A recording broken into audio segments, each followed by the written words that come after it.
Welcome to Merchman Seeds Cup of Joe. On this episode, wheat harvest is in full force. Hear how well our wheat varieties are yielding. We have another discussion on the weather, especially the current drought. How are you managing invasive bugs in the field? Hear how Ben and Lynn manage unwanted insects such as Japanese beetles. Hi, this is Joe Merchman. Welcome to Merchman Seeds Cup of Joe. Today we have Ben and Lynn. Let's talk what's going on out in the field. Yep, so right now one of the things that a lot of guys are messing with and playing with is getting their wheat harvested. So we've had some phenomenal yields coming out of the south. We're typically a week to 2 weeks behind our friends in southern Illinois and the Boot Hill and Tennessee and Kentucky. So the wheat is starting to come off. We had our first 2 sets of production fields come off up here.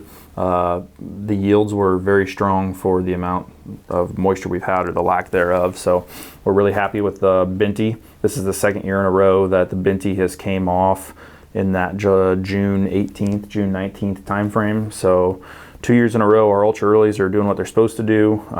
The double crop soybeans for this particular grower have already been slapped in the ground. So we know the rain's coming, and it's a good time to be thinking about that whole next process. So I kind of wanted to talk about what we've been seeing so far. We've had fairly low humidities. By 1, 2, 3 o'clock in the afternoon, our humidities are dropping in the mid 40s, mid 30s. So we've had good drying weather for the wheat. What I've been seeing so far, we're losing about a point per day. So it's just something to keep in mind. We were talking before the filming here, Joe, most years we're not this lucky. No, we usually have high humidity and then things just hang around. And then we just talked about, if you're really serious about growing wheat and double cropping and doing that whole process, and, obviously we got the varieties now that yield, and we have the early maturities and everything. So, go out and and put up a new bin with lots of air, and start taking that wheat off at 16, 17%. Throw it in there, air dry it during the day, shut it off at night, and you can really accelerate. I mean, this year you probably could have took your wheat off, what? Week ago, yeah. Easily a week ago. Yeah. So, I mean, for this latitude, that in a wet year, that could be when we plant our beans, Right. So that's the key to really accelerating the success of your double crop, is getting that wheat off early, putting it in a bin. But if you put a modern bin up, they're easy to fill, easy to empty. Put a ton of air on it, because normally you can only fill a bin about half full with the amount of air.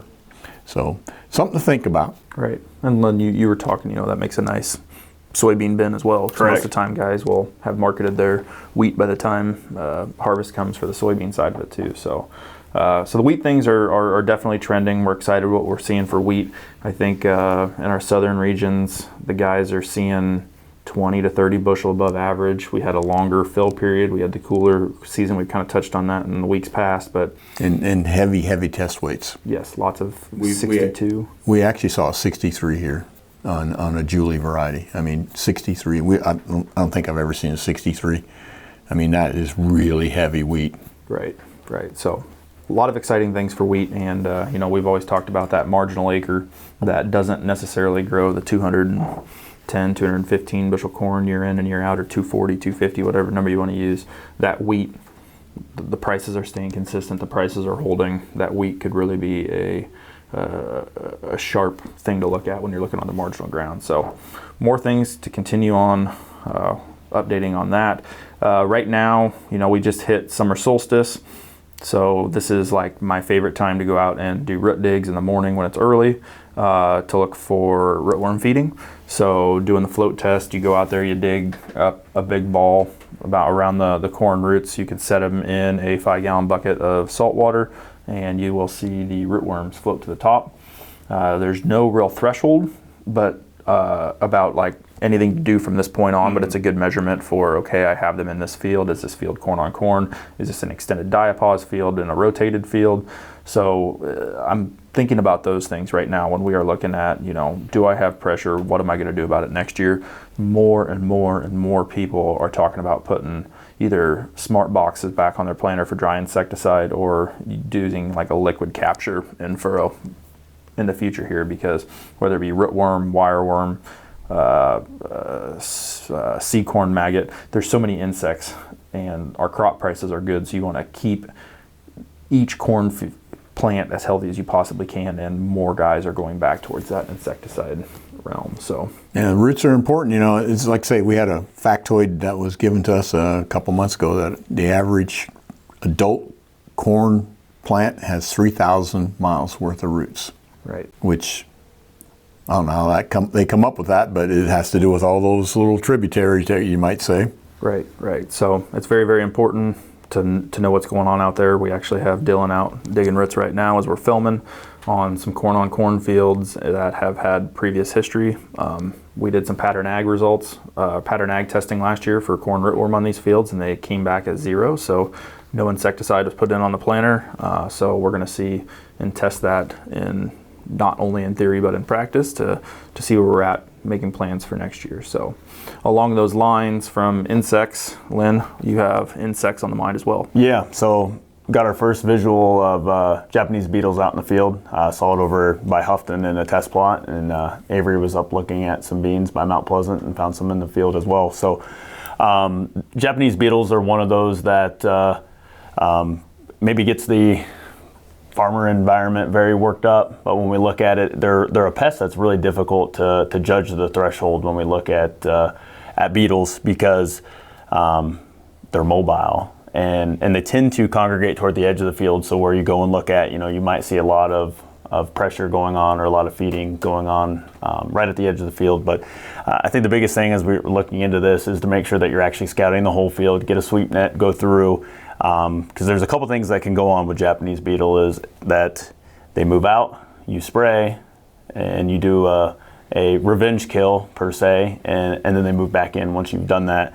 And then the second is, typically in our specifically bean side of stuff, the amount of defoliation that it actually takes to meet that threshold is quite high, but to the visual eye it looks very heinous. So what Iowa State has some good resources on what percentage of defoliation actually comes out to.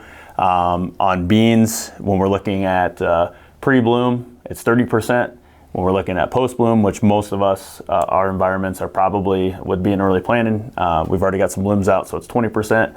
So check those resources to compare what 20% defoliation actually looks like. On corn, we're not really in that critical stage yet where we're worried about Japanese beetles, because that's more along the lines of silk clipping. So we haven't got to the point where maybe in a few environments to the south where we've got some silks happening, but half-inch silk is where we want to look at that economic threshold and see what we need to do to look at that. And that would also be then 3 beetles on the ear as well. So along the lines of your pest, I think with the warm weather and a lot of GDUs that we've had, specifically in the Midwest, a lot of our pests have come out of their stages a little bit earlier, and we need to make sure that we're scouting a little bit earlier to make sure that we're not missing an opportunity to take care of business, because the pests are there, not just because the calendar says that, oh, hey, this is normally the time, 4th of July, I'll go out and kind of take a look. No, we're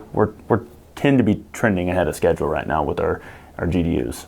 And dry years are insect years, the spider mites and soybeans, start scouting for those also right now. Take a white piece of paper, shake the leaf, and if those little specks move, you got spider mites. Yep, Avery and Dylan were up in fields north of here a little ways, and there's just a few spider mites starting to show up. So that's one of those things where you've got to be on top of it. And once you spray once, be prepared when it's this early to be spraying again. Same concept with your Japanese beetles if we get to that threshold. Correct. And one point I forgot to mention is they do like to overwinter in ryegrass and clover. So for the folks that are doing the cover crop with those specific mixes, make sure that you're out scouting, because that is a good host environment for them to be in. So this is another one of those points that as we change our management practices into some of these alternative style management, not just turning it black and going, there is more steps that we need to take to make sure that we're managing our pests and crops to be successful. So if you've been in that ryegrass and that clover camp, make sure you're going out and scouting for those particular pests. Not a good year to be mowing your ditches and fence rows. because you'll push those insects out of there into what the next green source is, your crop. Correct.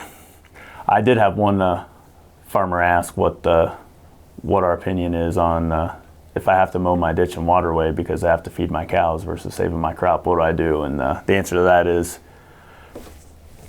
figure out what's best for you economically. But with being dry, we're definitely a lot of questions coming in as far as our guys bailing their waterways and mowing the ditches because we're in a hurt for hay. So just take the pests into consideration as well as when you're looking to do that management for hay crop, that you potentially could put your cash crop at risk by siphoning that off. They're going to take what they can out of that grass waterway and fence row first before they move in.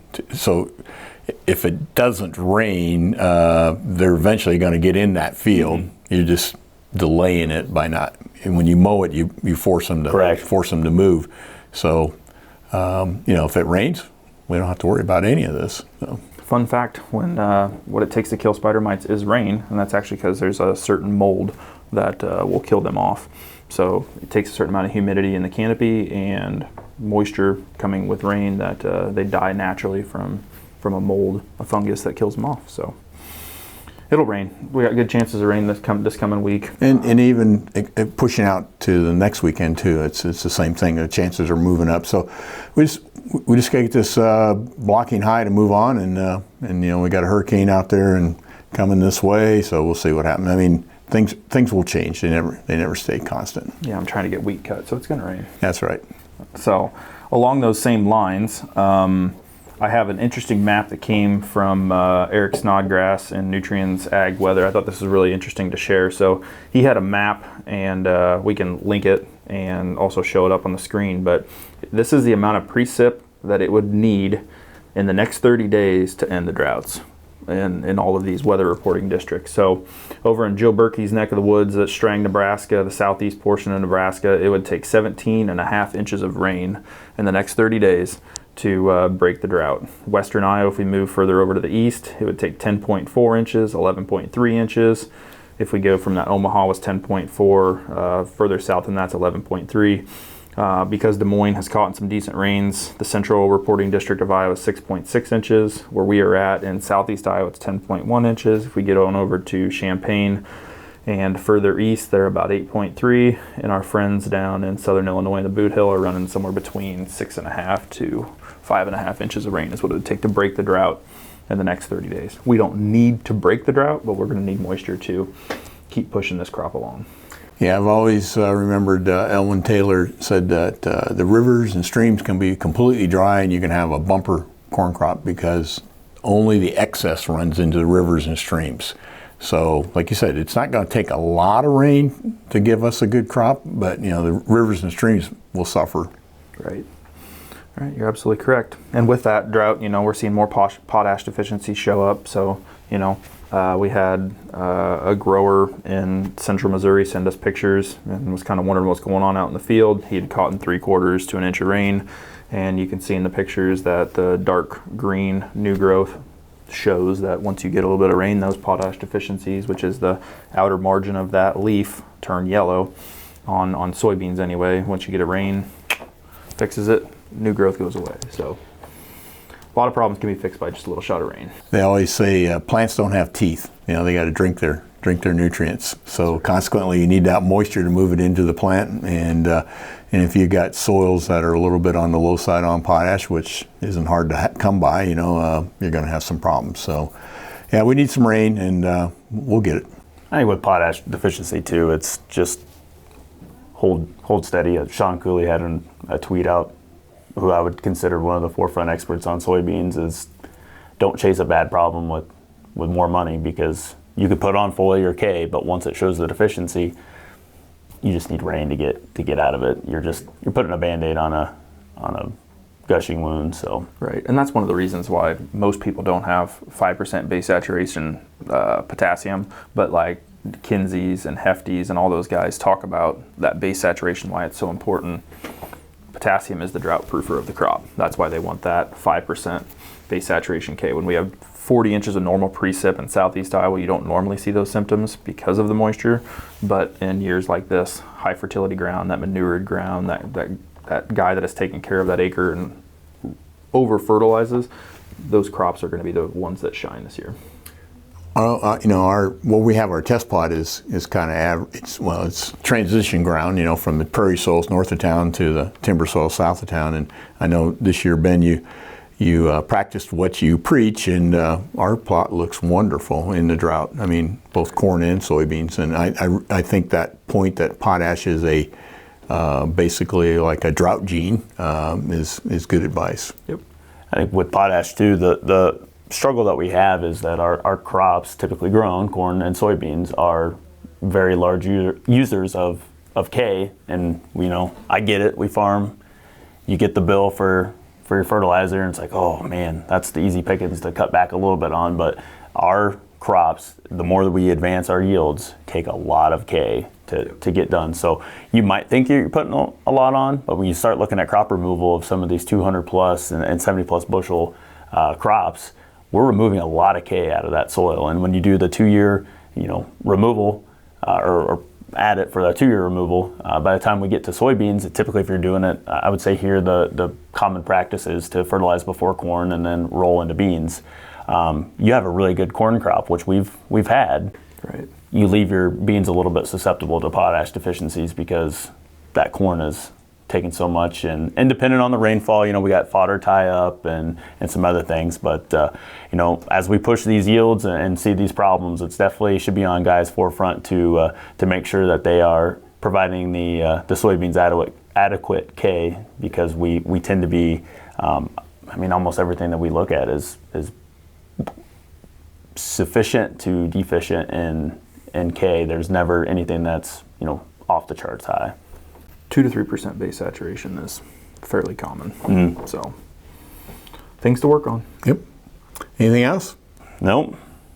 Well, I know we got a lot to worry about right now, so I'll try to lighten the mood a little bit with some corny jokes here. First of all, I want to tell you that if you would watch my life backwards, I'm a Weight Watchers success story. Aren't we all? Now, before we started filming today, no pun intended is what Lynn said to me, and I go, well, okay, I got one. One bird can't make a pun, but two can. Two can, okay.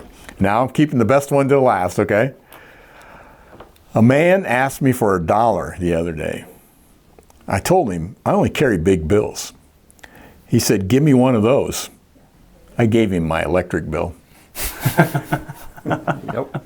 It's going to be hot out this week. That's right. He's running. So there's going to be a big electric bill this month. That's right. Well, anyhow, we hope that you and your family are healthy and you're safe, and we sincerely appreciate your business. We'll continue to pray for that rain so you can raise that crop to feed your family and also your neighbors, and as well as a lot of folks across the oceans too. So thanks for watching this week. We'll see you next week.